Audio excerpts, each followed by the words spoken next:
आने वाले एपिसोड में, क्योंकि सास भी कभी बहू थी की कहानी लेने वाली है एक ज़बरदस्त करवट। ऐसी करवट जो हर रिश्ते को हिला देगी। वृंदा अब अंगद की पत्नी बन चुकी है, लेकिन यह रिश्ता जितना खूबसूरत दिखता है उतना ही तूफानी होने वाला है। क्योंकि अब नो और परी मिलकर रचने जा रहे हैं एक ऐसा घटिया प्लान जो वृंदा की जिंदगी को नर्क बना देगा। दोनों मिलकर उसे टॉर्चर करेंगी, उसका जीना मुश्किल कर देंगी, ताकि अंगद के दिल में उसकी जगह खत्म हो जाए। दूसरी ओर मिहिर के तेवर अब पूरी तरह बदल चुके हैं। उसे अब यकीन हो चला है कि अगर नोएना उसकी जिंदगी में नहीं आती तो वह आज जिंदा नहीं होता। उसके लिए नोएना ही अब वो औरत है जो उसकी जिंदगी में तुलसी की जगह ले सकती है।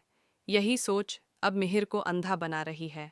लेकिन कहानी का असली विस्फोट तब होता है जब मिहिर को पता चलता है कि आग लगाने के पीछे सुहास का हाथ था।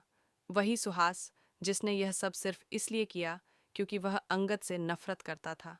इस खुलासे से मिहिर का गुस्सा 7वें आसमान पर पहुंच जाता है। मगर तभी रणविजय चालाकी से पूरा मामला अपने हाथ में ले लेता है। वह सबके सामने खुद को मासूम दिखा देता है, इतना कि परी की फैमिली तक को लगता है कि रणविजय ही उनका सच्चा हमदर्द है। वह अपने ही दोस्त सुभाष को अरेस्ट करवा देता है ताकि अपनी छवि साफ रख सके। अब कहानी और भी तगड़ी हो जाती है क्योंकि रणविजय और परी की शादी की बात फिर से उठती है। मिहिर इस शादी के लिए जोर देता है, लेकिन तुलसी और ऋतिक पहले ही साफ कह चुके हैं कि यह रिश्ता नहीं होना चाहिए। तुलसी का विरोध फिर से मिहिर को आग बबूला कर देगा। इधर अंगद भी एक बड़ा फैसला करने वाला है। वह मालती से शादी करने से मना कर देगा, लेकिन सबके सामने नहीं। इस बीच जब मिहिर और नोरा किसी काम से बाहर होंगे, तुलसी चुपके से अंगद और वृंदा का साथ देगी। और फिर होगा वो पल जब अंगद और वृंदा शादी कर लेंगे। ये शादी कहानी में भूचाल ला देगी। मिहिर को जब ये बात पता चलेगी, वह आग की तरह भड़क उठेगा। वह तुलसी पर ही इल्ज़ाम लगाएगा कि उसी की वजह से यह सब हुआ और गुस्से में घर छोड़कर चला जाएगा। लेकिन अब असली डर की शुरुआत होगी, क्योंकि परी, नोएना और मालती एकजुट होकर वृंदा की जिंदगी को तबाह करने पर उतर आएंगी। वे उसे इतना टॉर्चर करेंगी कि उसका हौसला टूटने लगेगा।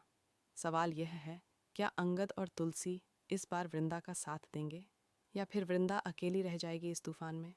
दोस्तों, आने वाला ट्विस्ट वाकई रोमांचक होने वाला है। क्या आप देखना चाहते हैं कि कैसे अंगद और वृंदा का यह रिश्ता तीनों की साजिशों से बचेगा? कमेंट में बताइए। क्या आप चाहते हैं कि अंगद और तुलसी वृंदा को इस टॉर्चर से बचाएं? ऐसे ही और धमाकेदार अपडेट्स के लिए चैनल को सब्सक्राइब करना मत भूलिए। कुल कैरेक्टर लगभग 1950, डिटेल्ड, सस्पेंसफुल और सिंपल हिंदी में।